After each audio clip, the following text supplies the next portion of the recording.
반짝이는 눈빛 눈이 부셔 매일 날 감싸주는 손길.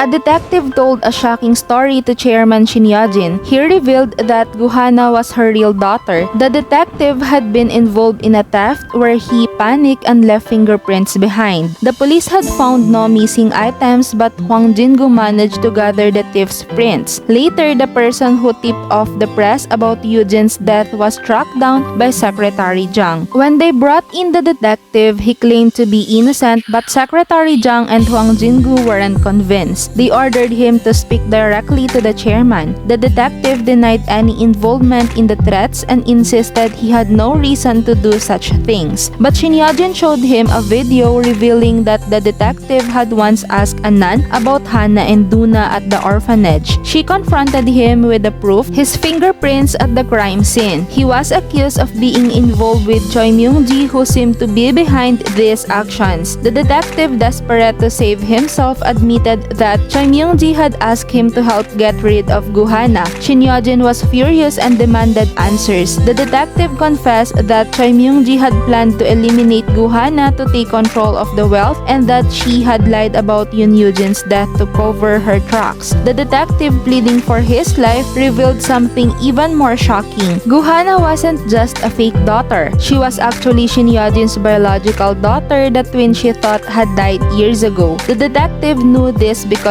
he had done a DNA test and it confirmed that Guhana was Shin Yeo-jin's real daughter. Shin Yeo-jin, stunned and overwhelmed, couldn't believe it. She had thought that child had died, and now to learn that Guhana was alive all along, it shattered her. She had tried to forget the child she lost and had focused all her love on Yoon Yujin, but now the truth was impossible to deny. As she processed the shock, she apologized to Hana, realizing how much she had unknowingly hurt her. The lies she had told and the mistakes she had made seemed unbearable. But the truth didn't end there. Detective Joe, still trying to protect himself, admitted that he wasn't the one who killed Yujin. The real killer was Choi Myung-ji. He had only been an accomplice in a carefully planned crime. He explained that Choi Myung-ji had hired him to eliminate Yujin, but things went horribly wrong. A hired foreign assassin backed out at the last minute, forcing Choi Myung-ji to take matters into her own hands. In a moment of desperation, she killed Yujin herself. The revelation was devastating for Shin Yeo-jin. Detective Joe, despite his involvement in the planning, was not the direct killer, but Choi Myung-ji's cruel actions were clear. However, there wasn't enough evidence to immediately convict her, and Shin Yeo-jin realized she needed to gather more. She decided to make a deal with Detective Joe, asking him to extract a confession from Choi Myung-ji. With his cunning and calculated approach, he managed to trick Choi Myung-ji into revealing the full truth. As Choi Myung-ji's confession unfolded, she grew enraged and finally admitted her role in the hit and run. This shocking confession was recorded and everything began to unravel. At that moment, Shin Yeo-jin appeared and Choi Myung-ji, flustered, called her sister. The confrontation was intense, with Shin Yeo-jin delivering a slap that exposed all of Choi Myung-ji's crimes. The police now had all the evidence they needed to pursue justice.